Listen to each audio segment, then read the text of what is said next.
Well, welcome to another edition of Coastline, and at this time of year we typically do a story on hurricane prevention because we're in the middle of hurricane season, but of course we live in a beautiful coastal area here right off the Atlantic Ocean and plenty of marsh, and today we find ourselves at the Beaufort County Airport north of the Broad River, affectionately known as Frogmore International, or the Ladies Island Airport as it is.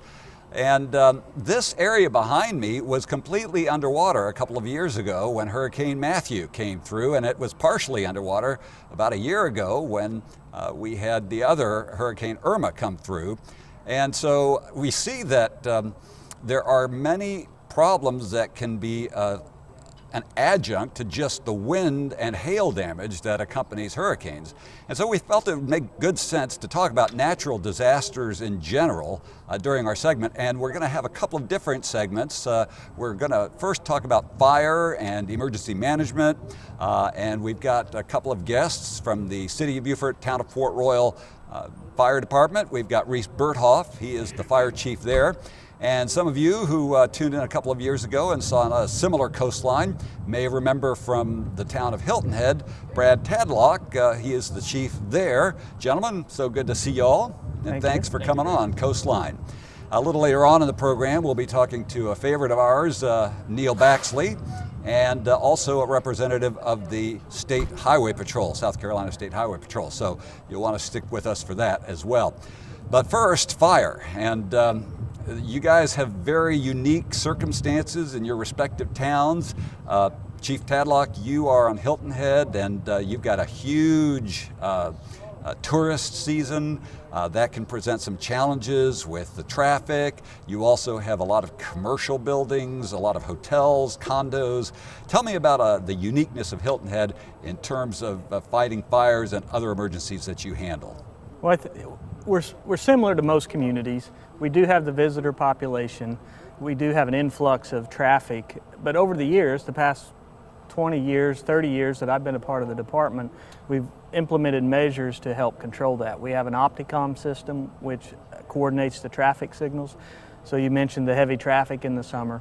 Well, this synchronizes as our trucks approach the lights to turn the lights green so the traffic can move forward and move over. That helps us. The location of our stations over the years, as Hilton Head has developed, we've strategically located the fire stations to minimize response times. So from that aspect, we have a good plan in place that was implemented years ago, and now at this juncture in my career, we're seeing the outcomes, the good planning outcomes from the decisions that were made 20, 30 years ago. And a couple of months ago, we were interviewing the chief from Bluffton, and one of the unique things about your Opticom system is that it interfaces with the Bluffton system. So one of the services that your department provides is ALS, which is Advanced Life Support, in addition to your typical EMT services. And a lot of times you'll find yourself actually going off island, right? Correct. We are the EMS transport for the town of Hilton Head Island on the island. And our members are cross-trained, so the same firefighters that are on the fire engines are also on the ambulances.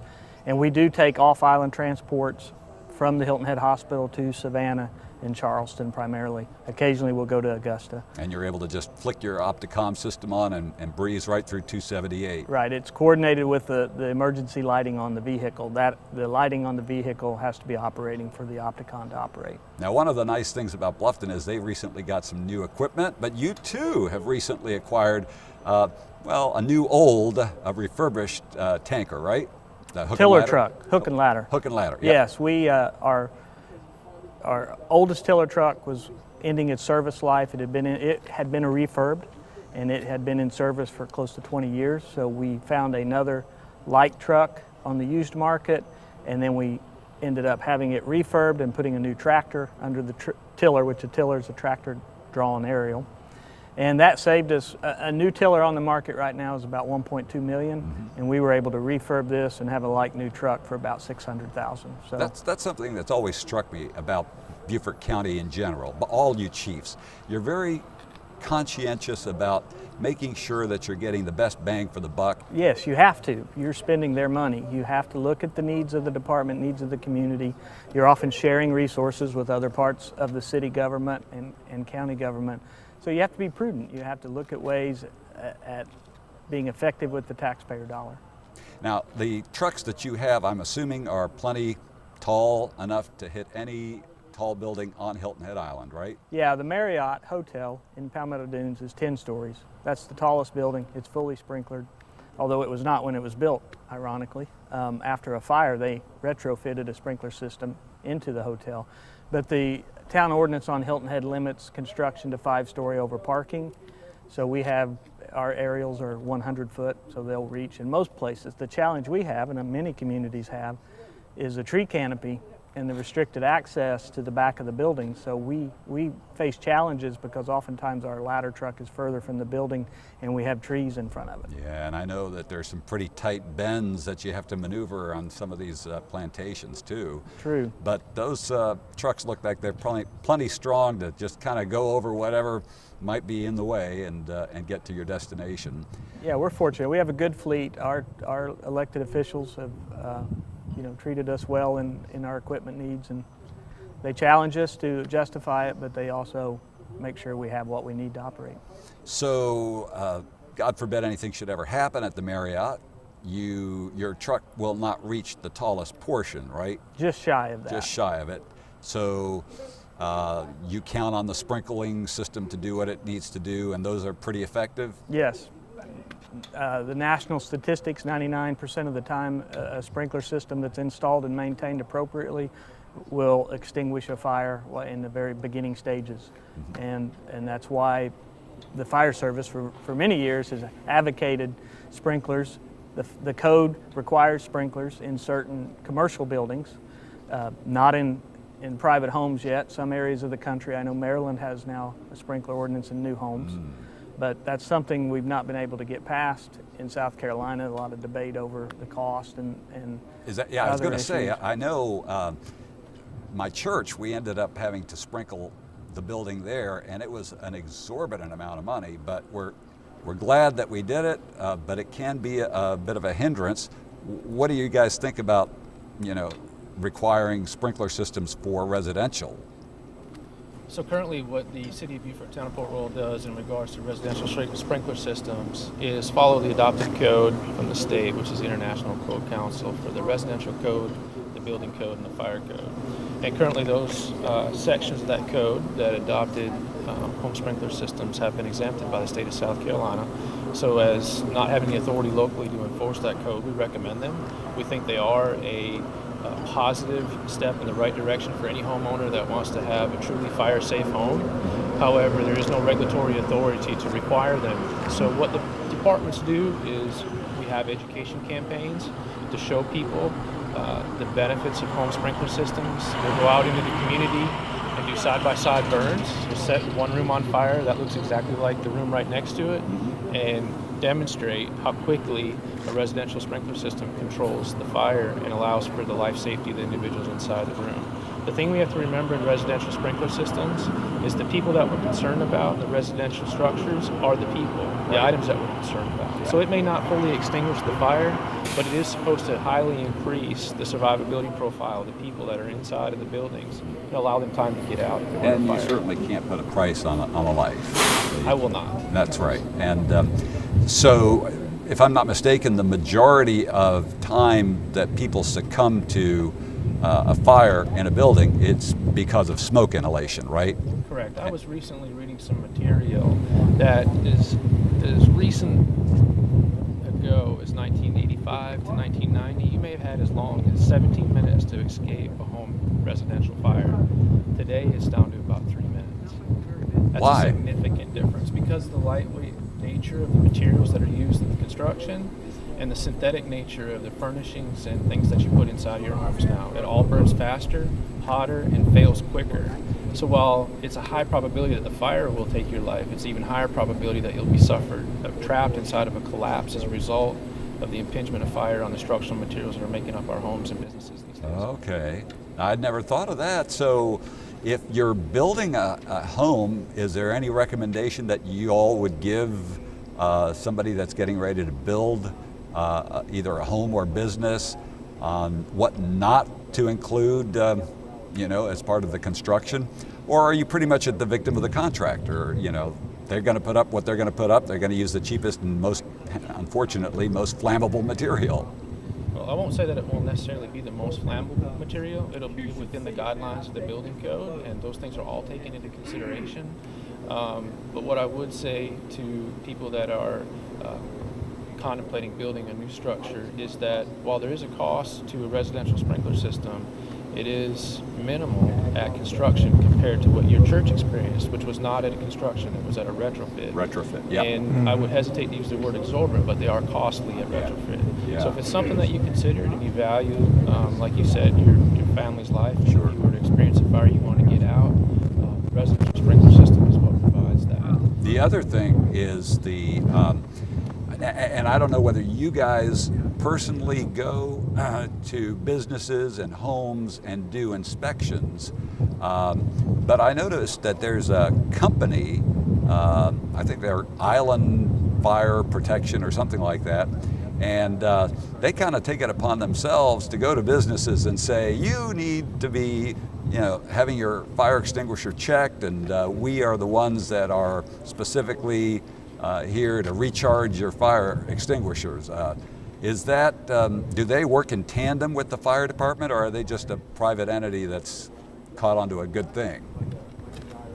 So the fire code does require commercial businesses to be inspected once a year, and that's what the goal of the inspection divisions of all fire departments in Beaufort County is to get those businesses inspected once a year.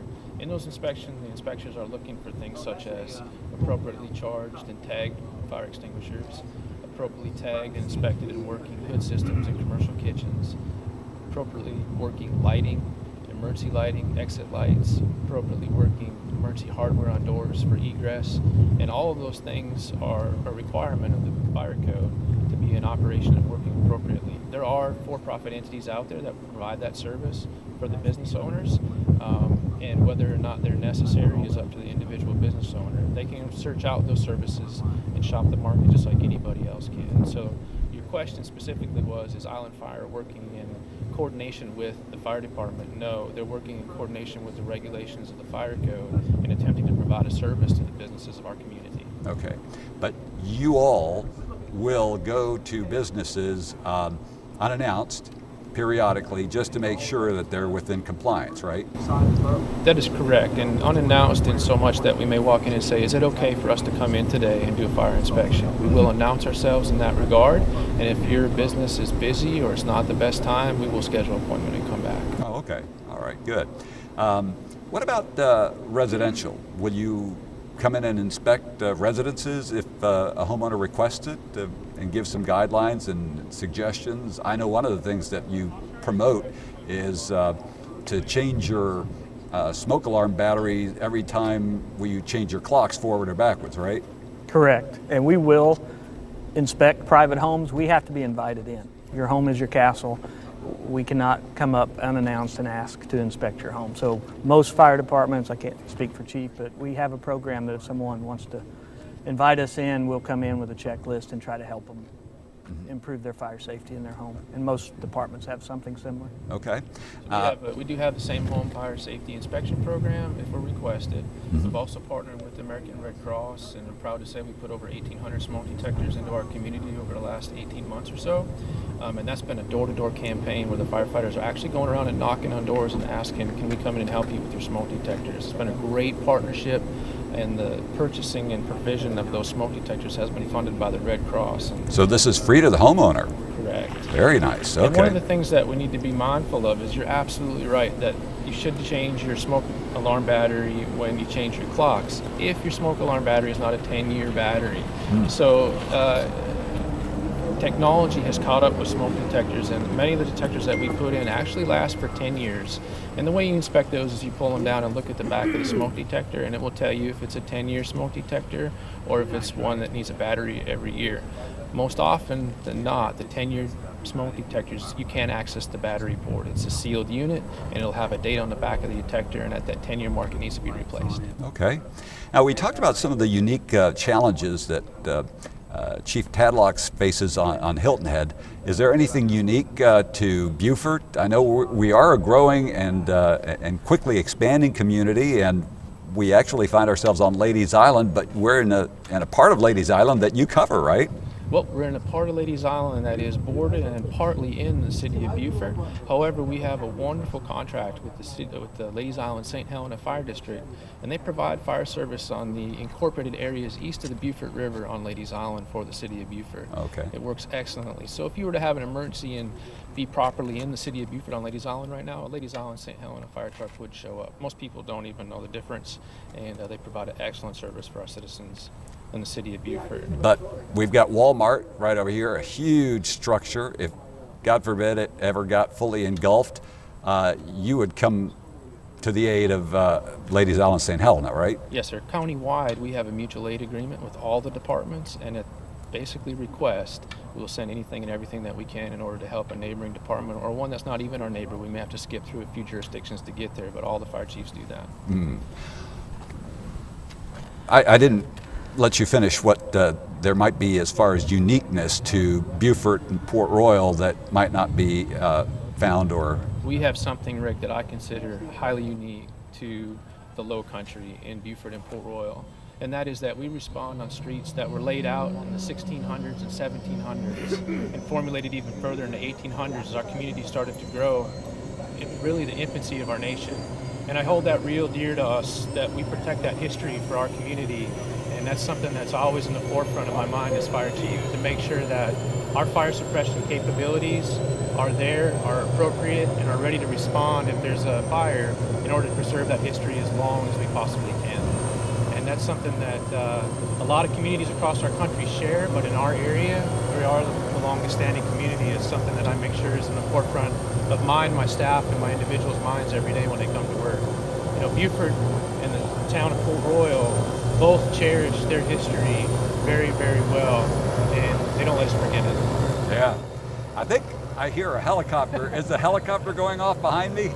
Okay, so we're going to have to talk a little louder as he'll probably take off in a second, but there he goes. There's nothing like live TV. I'm not even sure who that was. I know... You look very interesting. Yeah, it did. I know Beaufort County has their own helicopter that they keep storage here, but I don't think that was it.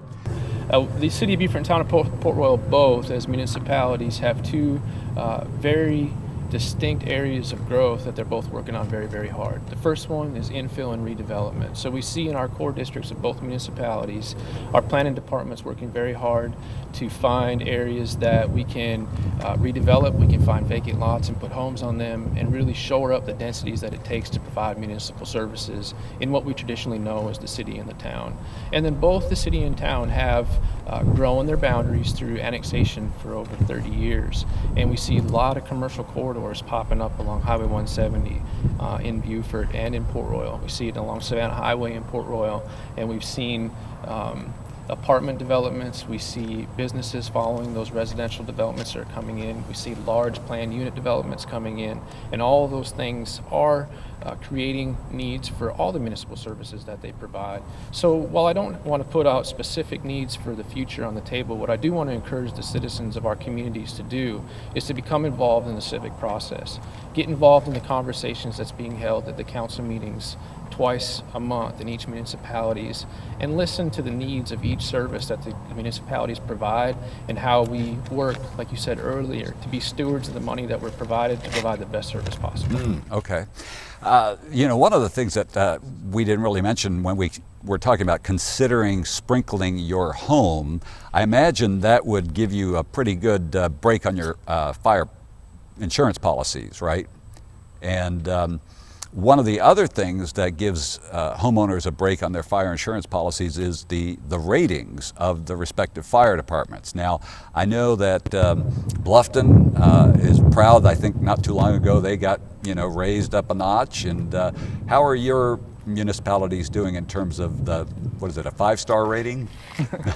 Well, it's a 1 through 10 rating. 1 through 10. And Hilton Head is currently a 3. We are scheduled for a evaluation later this year. And lower is better, right? Lower is better, yeah. 1 is the best, and I think Chief will talk about that. And we're 3. Since Hilton Head was last evaluated, we've made some changes that we hope will possibly improve that. And one aspect of that is water supply, and we've improved our water supply capabilities. We've added our training center. So we think we've put some things in play that we needed anyway, but they also help the rating. Tell me a little bit about the rating system and where Beaufort Port Royal stands. Certainly, Rick. The rating is made up of three distinct things. The first is the communications available for the citizens to activate the emergency services. The second, like Chief said, is the underlying water supply available to any given residence on the map or business. And the third is the capability of the fire department. So the insurance services office, a arm of very risk, comes in and evaluates all those things, and they actually call it a community risk rating. And the City of Beaufort, Town of Port Royal currently enjoy a rating of 1, the lowest they can possibly get. And they recently were bestowed that in August of last year. And so if a citizen isn't aware of that, one of the things that they can do is take that to their insurance agent and ensure that the insurance agent is aware that they are covered by a Class 1 department. And the possibility exists, depending on the carrier, that they could see a break in their premium for that. Okay, well that's wonderful that you've got a number 1 rating there, and that we're going to trust that you guys move up there as well as soon as your next inspection is. Gentlemen, I want to thank you so much for joining us on this natural disaster segment of Coastline. Reece Bertholf, the Chief of the Beaufort Port Royal Fire Department, and Brad Tadlock is Hilton Head Islands Fire Chief. Thank you both. And in a minute we'll be back with a look at the law enforcement side of things as we talk to a representative of the South Carolina Highway Patrol, as well as one of our old favorites, Lieutenant Colonel now, Neil Baxley. I've known him so long, he's moved from captain to major to lieutenant colonel, and he's going to be telling us about how to prepare for potential hurricanes. When the waves swell, the wind blows, and rain starts to pour, you'll ask yourself, how prepared or unprepared are you? Did you board your windows, protect your home? Secure loose objects so they won't blow away. Bring large items in and low items up. If you're properly prepared, it will help in a big way. Does your family have a plan? Do they know what to do? Is your emergency kit packed, waiting by the door for you? Just because you're not on the coast doesn't mean you're okay. Heavy winds and flooding can wash things away. When a hurricane is near, you need to stay safe. Turn on the radio. Wait for updates. Only leave your home if told so. Grab your bag and go, go, go. Now, if you're home and the heavy wind blows, get away from the windows, watch out for flooding, and protect yourself. You may be without power for a couple days, but your emergency kit should help you to stay. Once the storm is gone and it's safe to go home, be cautious of what's going on. If water's in your path, you have to turn back. Dangerous electricity and things you can't see can hurt you very badly. So before the waves swell, the wind blows, and rain starts to pour, get prepared, make a plan, and protect yourself each and every way. America's Prepare-a-thon. Be smart. Take part. Prepare. Get started today. Go to ready.gov/prepare.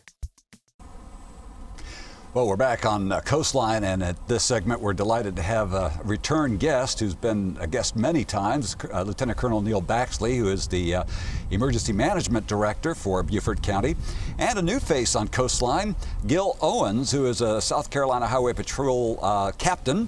Captain Owens, good to have you. Colonel Baxley? Always glad to be here. Good to have you back.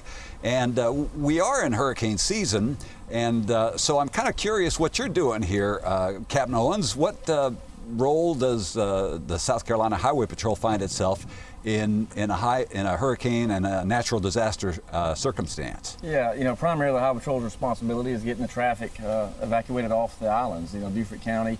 I'm the incident commander for Beaufort, Jasper, Colleton, and Hampton counties. And as we know, this traffic that's leaving Beaufort and Hilton Head is going to end up in Colleton and Jasper counties as well as Hampton counties. So it's mainly our job is to make sure the traffic gets off effectively, efficiently, and as quick as possible. Okay, yeah, we've done over the last decade or so a lot of changes. I remember when it was 1998 or 99, we were evacuating for some hurricane.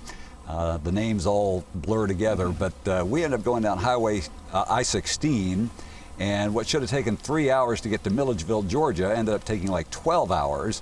But you've made a lot of improvements, or at least the governor's office in conjunction with the Emergency Management Division and the Highway Patrol have really made some improvements. Tell us a little bit about these escape routes, or whatever they're called.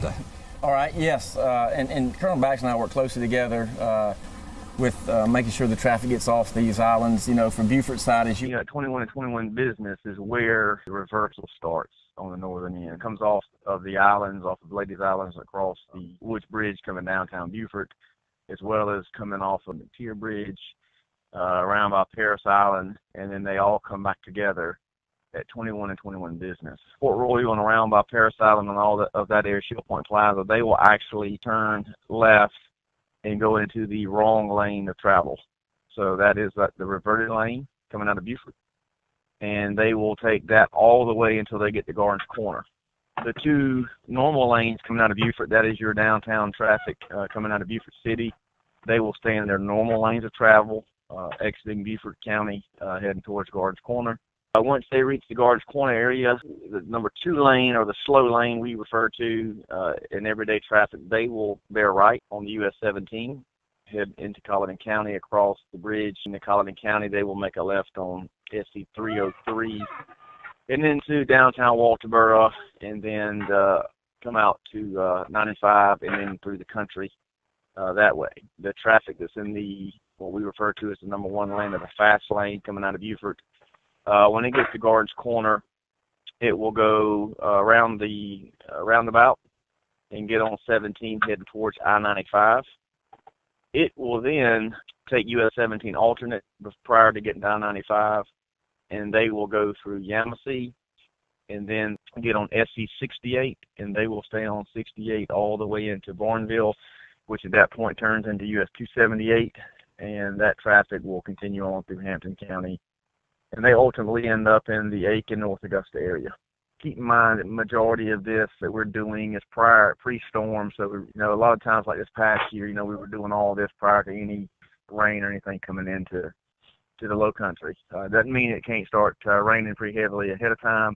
Usually the timeline we're looking at is trying to get people out, especially of flooding and, of course, heavy wind areas ahead of time. Traffic coming out of Hilton Head, basically, you've got lanes coming off of Hilton Head Island normally on 278, and then you've got a lane that will be coming off of Hilton Head to Cross Island. They will all come together at Spanish Wells, and at that point, the traffic that has come off of Hilton Head from the Cross Island Parkway, they will go into the reverted lane. They will go onto the wrong side of the road of 278 at Spanish Wells. They will stay in that reverted lane until they get to Moss Creek intersection. And once they get to Moss Creek intersection, they then divert back onto the right side of the roadway. At that point, there's 3 lanes that will be coming out of Hilton Head, and all 3 lanes will continue out of Hilton Head until they get to 170. The number 3 lane and the slow lane, they will merge to the right. They will get on SC 170, and they will take 170 to SC 462 right there at the Career Education Center,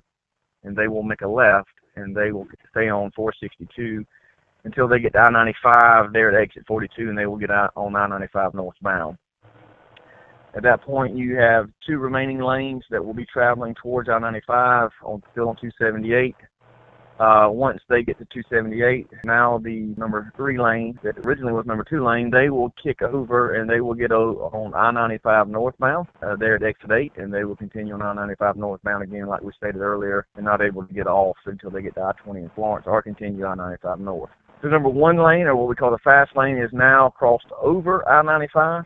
As soon as you cross over I-95, you just go several hundred yards and you come to a T intersection. They will then make a right on US 278 or 17 alternate. They will run 278 all the way until they get into Ridgeland. And we are on an island, Hilton Head and Beaufort, and it's really the major routes out of those towns, out of those areas. Just keep in mind that though, when you get in certain lanes coming out of Beaufort or Bluffton, Hilton Head, that dictates where you go. And based on the information I just shared, it kind of gives you an idea of where you'll end up. So once you get in those lanes, there's hopefully some generosity kicks in where people allow people maybe to change lanes here and there to kind of get them where they're going. But once they get to a particular point, if they're in that lane, that's where they've got to go. And just keep in mind, all of these lanes run west. And of course, if they go 995, they run north, and eventually you can go back west. But all of them are running west to get you as far away from the coastline as possible.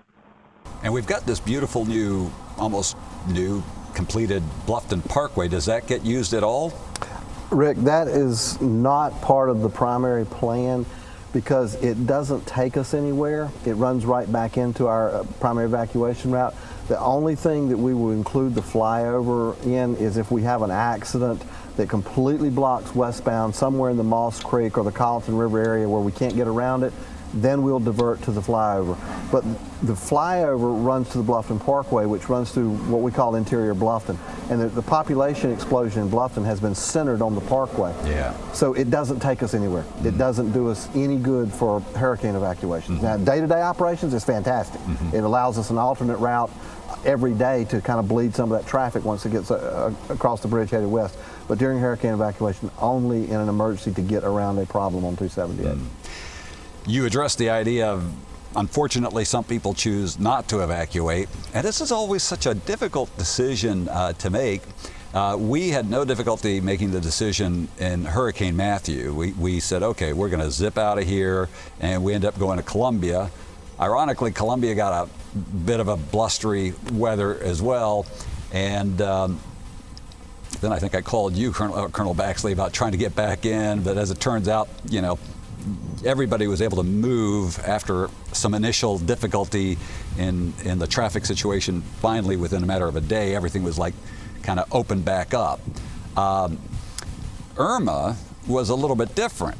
We ended up going to Augusta, and at the last minute, it ends up going towards Augusta. So we actually ended up coming back to Beaufort in the middle of the night. How do you know what to do and where to go? Because these things can change on a hairpin. They can continue to change, and they do continue to evolve. We rely upon the National Weather Service Charleston Forecast Office for the local impact, and they work in consultation with the Storm Prediction Center in Norman, Oklahoma, and the National Hurricane Center in Miami. And to take Matthew, for example, we identified 144 sources of information across the internet and social media fields of giving Matthew information, and a whole lot of it was erroneous. It was bad information. Some of it was just because people meant well and didn't know what they were talking about, and in some cases it was intentionally bad information, people putting out it just to do it. What we encourage folks to do is listen to us at Beaufort County Emergency Management and the folks at Southcon Emergency Management, because we're talking to the experts. When the airplane flies out into the storm and is mapping all of the changes in the weather and the directions and all of that, they're giving that to the National Hurricane Center. Everyone else that gets it is getting it from the National Hurricane Center, the Weather Channel, for example, and they're putting their spin on it for their purposes. So we're getting it straight from them. The best raw data, the best interpretive data from the experts that are dealing with it. So what we encourage you to do is listen to us.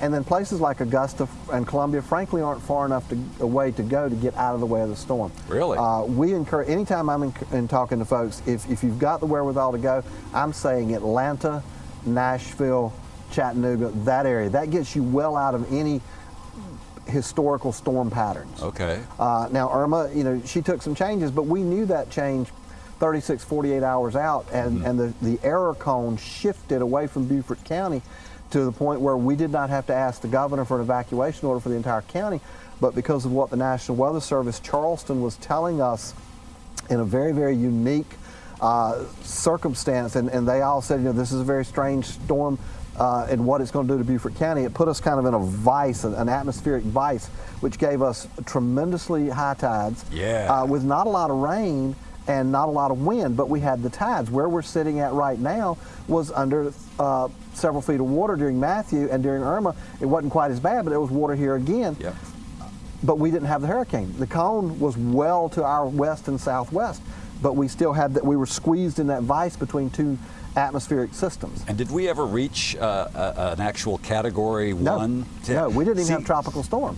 When I saw Irma come through, that was when the light went off in my head, and I said, Neil was right, that if we ever got a Category 4 or a Category 5, the winds would be bad, but the storm surge was what was going to get us. And you were talking about the storm surge going all the way up to Yamasee. I was kind of chuckling in the back of my mind, that'll never happen, but I saw what happened with Irma. They actually drained the lake that I live on, and it still came up almost to my property line, the actual house. I was shocked. We're called the Low Country for a reason, and I'm looking over your shoulder at Highway 21, Sea Island Parkway, and during both Matthew and Irma, there was 4 feet of salt water across Sea Island Parkway. And we had the same situation in Gardens Corner on US 21, just shy of the 17 intersection, and everybody thinks, well, they're 30 miles from the ocean, it won't flood. It will flood because you're only a quarter mile from the headwaters of Broad River. And when that storm surge is pushing up there, it will continue to push. And both times, Highway 21 went underwater at Gardens Corner. So that's why we have to order the evacuation. And again, it's done with the absolute best interpretive information from the experts. And then we relay that to the governor, the policy-making body of Beaufort County, which consists of the county administrator, chairman of county council, the municipal mayors, and the sheriff, and we relay that in a conference call to the governor, that Governor, we feel Beaufort County is at risk and we have to go. And then he orders it, and then we hope that everyone listens to us, because first off, if you don't listen to the governor, his order carries the weight of law, so you just branded yourself a criminal. Yeah. Not that we're going to come arrest you, but you're acting outside of the safeguards of law. And then we're going to send all of our people to shelter at a given point during the storm, and you're on your own. Yeah. If a tree comes through your house and falls on you, breaks your leg, you're on your own. If the stress gets to you and you have a heart attack, you're on your own. It may be 10, 12, 14 hours or longer before we can get help to you. Yeah. We also wanted to talk about some of the other quote-unquote natural disasters that you guys encounter aside from the middle of hurricane season. What else is at risk in beautiful Beaufort by the Bay? Rick, Beaufort County faces every threat except a volcano. And I tell the boss, the sheriff, that if a volcano shows up, I'm retired, I'm done, see you. But we are now, as of August 1st, when is the date for it, we will be tsunami ready in Beaufort County. That took us over a year of planning to meet the criteria that the National Weather Service has, because the National Weather Service and NOAA have determined that Beaufort County is at a potential risk for a tsunami based on a couple of seismic events that could occur off the coast. Very small potential, but a huge impact if it should happen.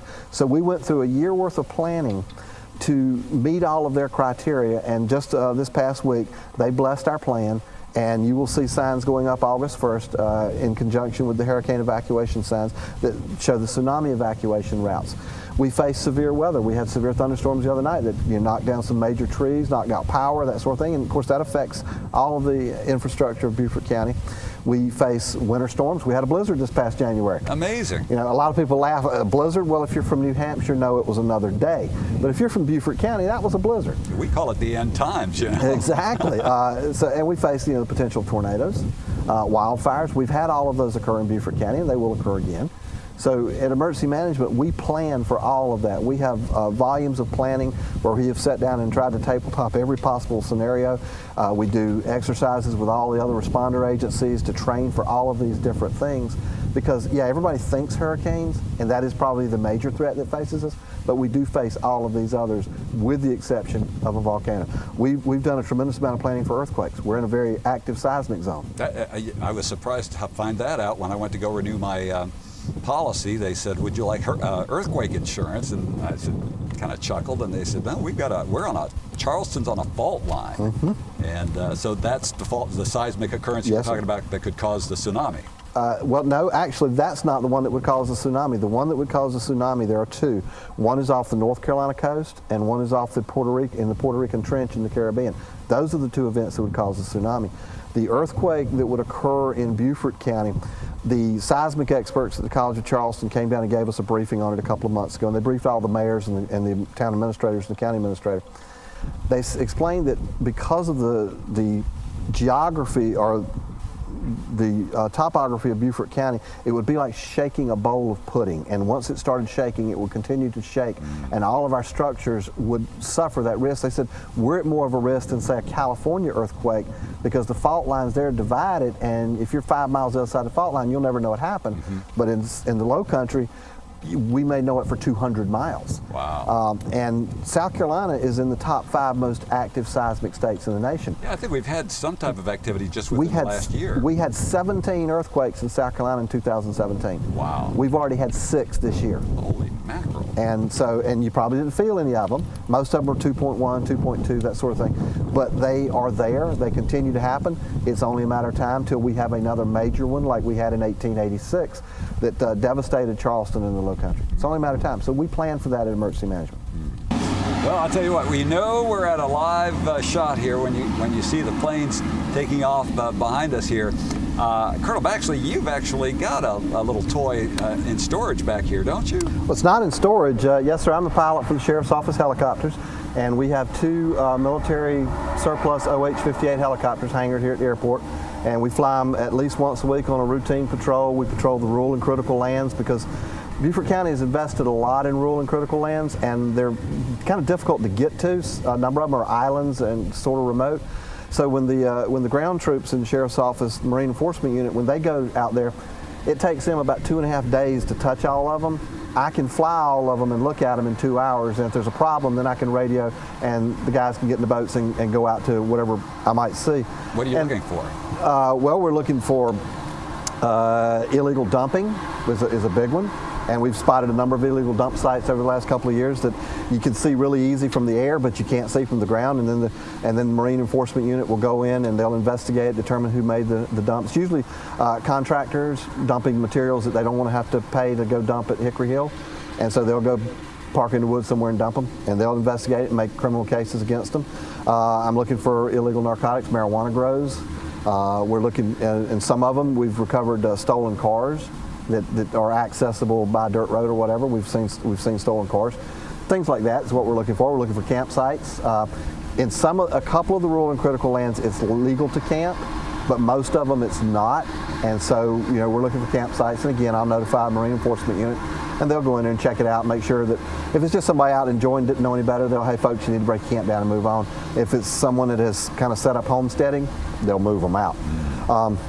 And then we're subject to call-outs. If we're down in Hilton Head 2 weeks ago, we were looking for the elderly gentleman that was missing. We spent about 9 hours in the air looking for him in coordination with the ground units. Mm-hmm. So it's an incredibly useful tool, and we don't fly every day because there's not a call to fly every day. Right. But we do fly at least once a week. Maybe you already have one, you ever thought of getting a drone? There is a place in first response for the drone. City of Beaufort has one, but at this point the Sheriff's Office has made the decision that's not the direction we want to go in. In order to get a drone and fly it for public safety, you have to be a licensed pilot, a drone pilot again, so there's a whole training process there, and that's just a direction we've chosen not to go in yet, not to say it won't happen in the future. But City of Beaufort, like I say, they have one, and so we can call upon it if we need it, if that was the specific tool that we needed to do the job. I actually was one of the first motorcycle officers down in Beaufort County. I was assigned to a motorcycle in 1998, and that had its own place where we saw the benefit of that down here on the islands. In case we had road blockages on bridge and stuff, we could easily maneuver around. We saw that as well on the interstates in Columbia. When traffic gets backed up, we can easily maneuver those to these locations. Colonel Baxley, we got 30 seconds left, and I wanted to hit you up real quick because I know there's a Citizens Police Academy that's starting in August. Tell us when's that start and who they should contact. It's one night a week for 8 weeks, and they need to contact Master Sergeant Mike Jennings, 843-255-3200, and ask for Sergeant Jennings. And we'll get you signed up. No cost to it. It's an incredible class. I teach the opening night, and then you get to hear all about the Sheriff's Office, and you get to see a lot of our tools and what we call our toys. And you do a field day, you do a ride along. We've already put about 2,000 people through it. It's an incredible deal going on, and we would encourage, we've still got plenty of seats. We do one north and one south each week. So if you live down south, you go to the Thursday night. If you live up north, you go to Tuesday night. All right. Colonel Baxley with the Emergency Management Department of the Beaufort County Sheriff's Office, and Captain Gil Owens with the South Carolina Highway Patrol. Thank you both for sharing.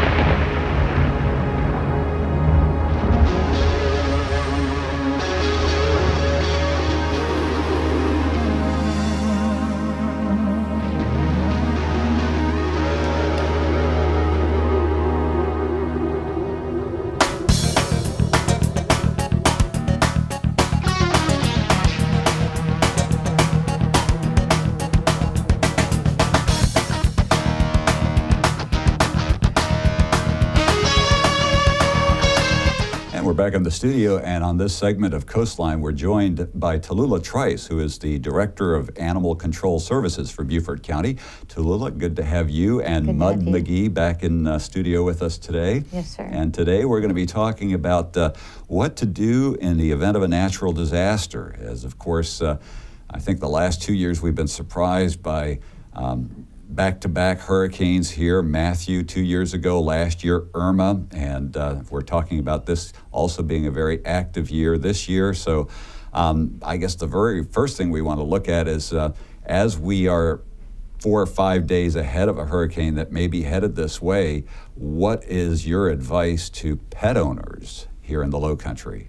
Well, every year we say it again and again, is to prepare. And people don't until it's that time, and then the panic starts and they don't have, you know, their things that they need to do. Again, with your animals, you need to make sure they have rabies inoculations because, you know, if you're crossing state lines, make sure you have housing that accepts pets. That's probably one of our biggest problems is we have a place in Aiken that can accept pets, but we're working with Jasper County and MOU that we can house people and their pets. And that's something that's in the works right now. Now, as having been one who's evacuated with a couple of dogs and a couple of cats, one of the challenges I know for pet owners is finding hotels that will accommodate animals. There was this urban legend going around a while back, and maybe you can let me know whether it's true or not. In the case of an evacuation, are hotels mandated to take pets? No, but a lot do. And I tell people, get to know Airbnb, VRBO, all these, you know, that's taken off. Mm-hmm. And what I do is, you know, look now and find something that's outside of this county that accepts pets. Or email the homeowner and say, if there's a disaster, would you be willing to accept my pets? And I think, you know, a lot of these people do help out. We have people that have goats. I have goats. And there are places in Aiken that have a barn next to their Airbnb rental. So you can transport your horse or any kind of livestock you have. Another thing is exotics. People tend to leave those behind. And we saw in Matthew that, you know, they require heat source. Right. And with electricity down, it becomes dangerous. So again, we just encourage, make sure you have a plan. You have everything together, including food, medication, you know, fresh water, which is So when you crucial. say exotics, you're talking snakes, iguanas? Yes, anything that requires heat source. Okay. Because if the power's out, you know, that's where it becomes, you know, pretty bad for them. Now, I don't mean to, you know, really get down to bits and pieces, but what about like fish? Should you do anything with fish, or just kind of are they pretty good on their own?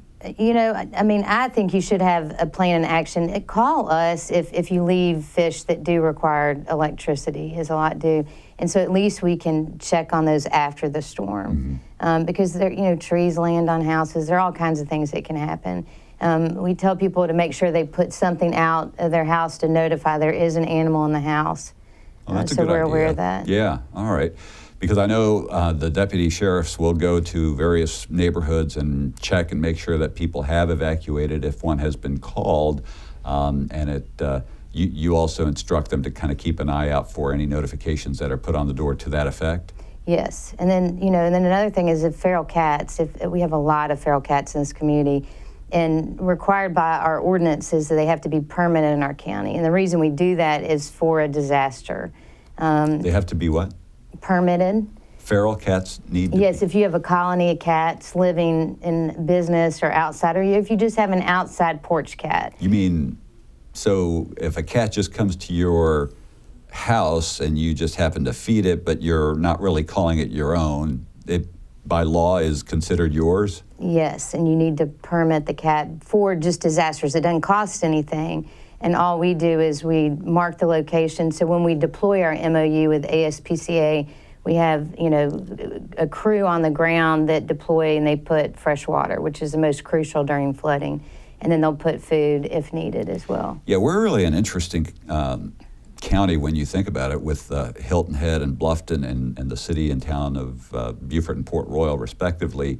You don't think that there's also this large rural population and farmland that's stretching out off St. Helena and other areas. And so in addition to our pet population, we've got this big horse and cattle. And chicken farms have become huge Yeah. in people's backyards. And it's not really practical to be taking all of these large animals with you, especially if you've got a herd. So what are your recommendations there? Well, I think if anybody has an animal, they need to have a plan. If they don't, they need to call us and we'll help. We have a team, a CART team, which is large animal rescue team. And our job is to, like St. Helena, for example, there's a lot of small cattle farms. There's part of it given, I think if it's like a 2 or a 3 maybe, there's one part of St. Helena that might be the driest depending on the surge. And if it's a hurricane, I'm just going by hurricane. So we've identified that with people there so that we know we can move the cows to an area that's higher. Higher ground, okay. But then if it's higher than that, we need to get them off the island. And that's where we work closely with, counties in Aiken. So these plans that you're talking about really need to be done well in advance of any impending disasters. And so this would be the time to call.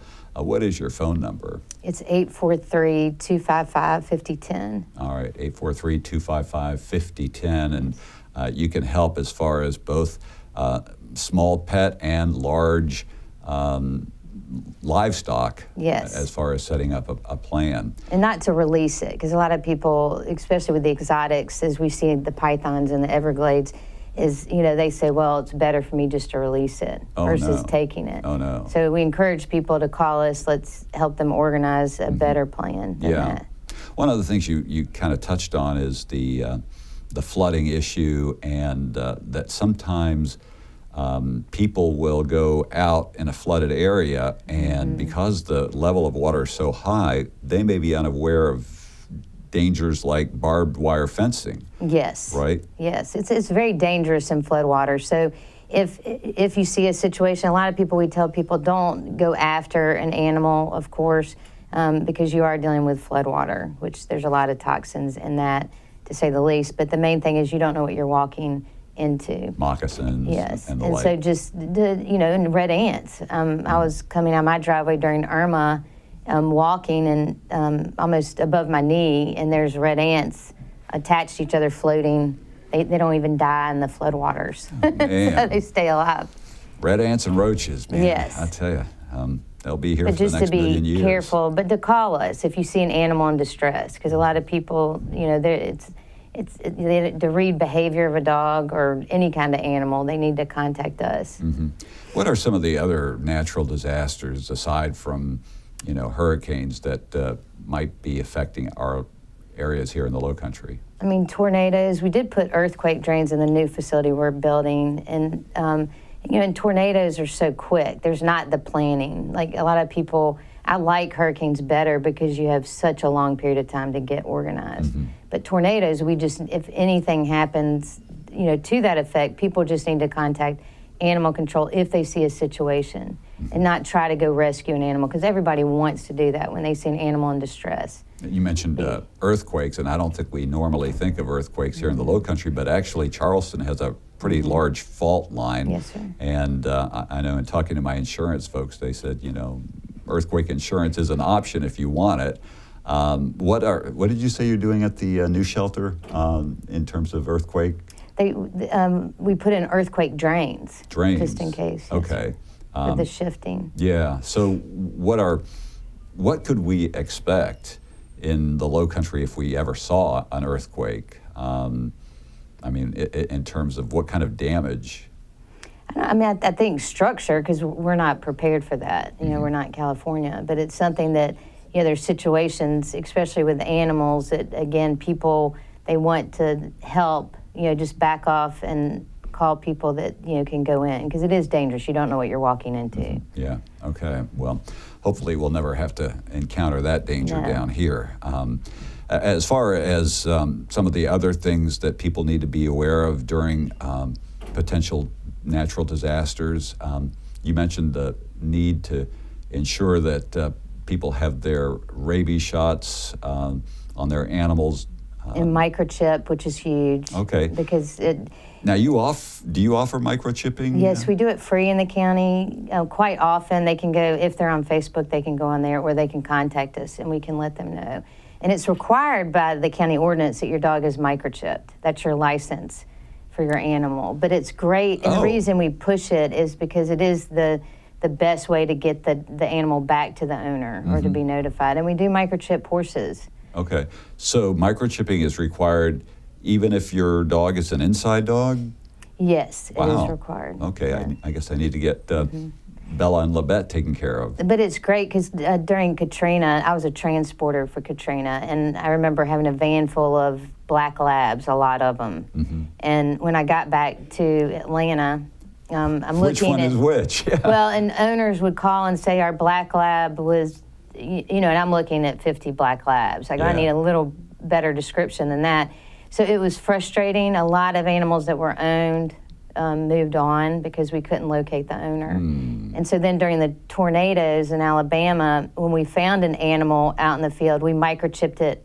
We first scanned it, and if it didn't, we chipped it on site so that we knew the location the animal was found. Because you put tags on. Do they always put the chip at the same place? Is it like the nape of the neck? It does migrate sometimes. It depends. I mean, I didn't know if like you know where to scan. It was typically between the shoulder blades, but they can migrate. So we do a full body scan just in case. And it's perfectly safe for the animal. Yes, sir. All right, good deal.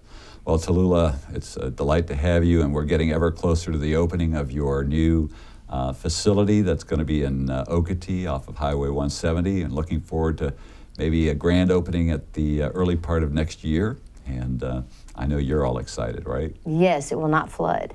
Okay, good. Because our campus we're in now, they built it to where the land goes towards the kennel. So Not good. Yeah, so it would be nice not to rescue dogs from your own building. Yeah. And then That's sad. for hurricanes, it's great because now we'll have a place for first responders, because they have animals too, and there's dispatchers. They're stuck up in dispatch during a storm, Right. and they don't have a place to keep their animals. So we tell people we're not going to keep your animals. Make a plan, get your animals out of here, because we really need to help the first responders. First responders, sure. All right, Tallulah Trice, who is Beaufort County's Director of Animal Services, thank you so much for joining us. And that's our program for this month. We'll see you again on Coastline in September.